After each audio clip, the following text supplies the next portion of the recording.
नमस्कार दोस्तों, एके के एंटरटेनमेंट में आपका स्वागत है। आज हमारे चैनल पर आइए white uncle Tom Bean film की कहानी के बारे में बताते हैं। फिल्म की शुरुआत दो लड़कों द्वारा एक चाची, दो किशोर सबसे अच्छे दोस्त जूलियो और टेनोच द्वारा अपनी गर्लफ्रेंड के साथ यौन संबंध बनाने से होती है और दो गर्लफ्रेंड के साथ इटली जाने से पहले होती है। गर्लफ्रेंड के बिना लड़के कुंवारे रहने का मौका ले लेते हैं। एक शादी में वे टेनोच के चचेरे भाई जानो की स्पेनिश पत्नी लुइसा से मिलते हैं। लुइसा को प्रभावित करने के प्रयास में लड़के हेवेंस माउथ नामक एकांत समुद्र तट के बारे में बात करते हैं। हालांकि उसने शुरू में उनके साथ आने का निमंत्रण स्वीकार नहीं किया। लुइसा एक डॉक्टर से बात करती है। उसकी नियुक्ति के बाद नशे में धुत जानो ने उसे फोन किया और आंसू बहाते हुए स्वीकार किया कि उसने उसे धोखा दिया और उसका दूसरी लड़की के साथ संबंध था। अगले दिन लुइसा टेनोच को बुलाती है और उससे कहती है कि वह उनके साथ समुद्र तट पर आएगी। हालांकि जूलियो और टेनोच को इस बात का बहुत कम अंदाजा है कि वे वास्तव में कहाँ जाएंगे। तीनों ग्रामीण मेक्सिको से होकर निकलेंगे। वे मनोरंजन के लिए अपने संबंधों और यौन अनुभवों के बारे में बात करते हैं। लड़के अपने प्रेमियों के साथ बिताए गए अंकों के बारे में डींग मारते हैं, लेकिन लुइसा जानो के बारे में बात करती है और अपने पहले प्यार को याद करती है जो एक मोटरसाइकिल दुर्घटना में मर गया था।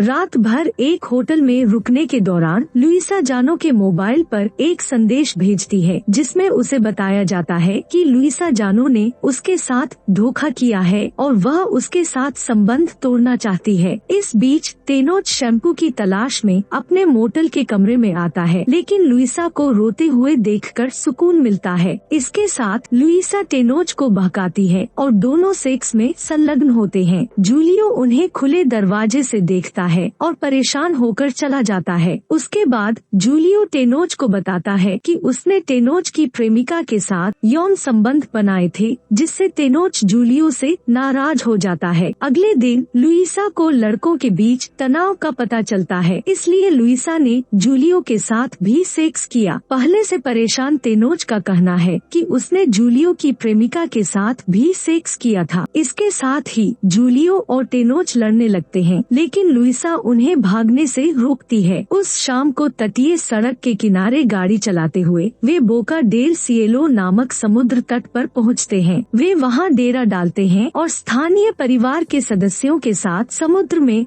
आराम का आनंद लेते हैं। जब वे वापस लौटते हैं तो सूअरों के एक झुंड ने उनके शिविर स्थल में तोड़फोड़ की है। वे पास के एक गांव में रात बिताते हैं, जहां लुइसा जानो को एक और फोन करती है। जानो को आखिरी बार अलविदा कहते हुए कहती है कि वह जाने के बाद बहुत खुश था उसे। उस शाम लुइसा, जूलियो और टेनोच भारी शराब पीते हैं और अपने यौन दुराचार के बारे में सच्चाई बताते हैं। जूलियो और टेनोच अक्सर खुलासा करते हैं कि वे एक दूसरे की प्रेमिका के साथ यौन संबंध रखते हैं। जूलियो टेनोच का कहना है कि उसने भी अपनी माँ के साथ सेक्स किया था, लेकिन नशे में होने पर वे तीनों एक साथ नृत्य करते हैं और अपने एकांत कमरे में चले जाते हैं। लुइसा लड़कों के बीच घुटने टेकती है, जबकि उनमें से दो उत्साहित होते हैं। लड़के एक दूसरे को गले लगाते हैं और चूमते हैं। अगली सुबह लड़के एक साथ नग्न होकर उठते हैं। टेनोच उल्टी करने के लिए बाहर जाता है और फिर जूलियो टेनोच घर लौटने के लिए निकल पड़ता है। उन दोनों की वापसी की यात्रा शांत और अपूर्ण है। दूसरी ओर लुइसा समुद्र तट के पास की गुफाओं को देखने के लिए अकेली रहती है। उस यात्रा के बाद वे अपनी गर्लफ्रेंड के साथ टूट जाते हैं और टेनोच जूलियो भी मिलने से चूक जाते हैं और अपने जीवन में व्यस्त रहते हैं। एक साल बाद मेक्सिको सिटी में एक दिन गलती से टेनोच और जूलियो एक कॉफी शॉप में मिलते हैं। वे अपने जीवन के बारे में गपशप करते हैं। लुइसा की यात्रा के एक महीने बाद कैंसर से मृत्यु हो जाती है और टेनोच ने जूलियो को सूचित किया कि उन्हें कैंसर के बारे में पता चला जब वे एक साथ थे और उसने जानबूझकर जानो के साथ संबंध तोड़ लिया था। उसके साथ अपने अंतिम दिन बिता रहे थे, बिना किसी को चोट पहुंचाए अकेले मरना चाहते थे और उनकी मृत्यु के बारे में कौन कहता है कि अनजाने में उनका ख्याल रखा गया था। तब टेनोच से कहता है कि वह जाने से पहले जूलियो से फिर से मिलेंगे, क्योंकि उसकी नई प्रेमिका उसका इंतजार कर रही है। हालांकि फिल्म निर्देशक के साथ समाप्त होती है कि वे एक दूसरे को फिर कभी नहीं देखेंगे। लुइसा के साथ यात्रा करने से पहले दो लड़के खुदरा क्षेत्र में घूमते हैं और अपने जीवन का पूरा आनंद लेते हैं, एक आवारा जीवन के आदी हो जाते हैं। लेकिन जब भी लुइसा उनके साथ यात्रा करती है और उसकी मृत्यु के बारे में पता करती है, जानो जिसे वह प्यार करता है उससे लड़ता है और अकेले टूट जाता है। लुइसा के परिचय द्वारा लाया गया परिवर्तन जो थेनोच और जूलियोनी को अपना समय उन महत्वपूर्ण चीजों के लिए समर्पित करने के लिए प्रेरित करता है जो उन्हें जीवन में करने की आवश्यकता होती है, न कि अनजाने में अपनी गर्लफ्रेंड को धोखा देने के प्यार के लिए जो यह पता लगाते हैं कि वह है जिस तरह से उसका इरादा था मर गया। यह फिल्म हमें बता रही है। अंत में निर्देशक महान संदेश देते हैं कि इस फिल्म के लिए चाची का परिचय हमें न केवल दुर्भाग्य को समझने में मदद करेगा बल्कि सार्थक जीवन को भी समझने में मदद करेगा।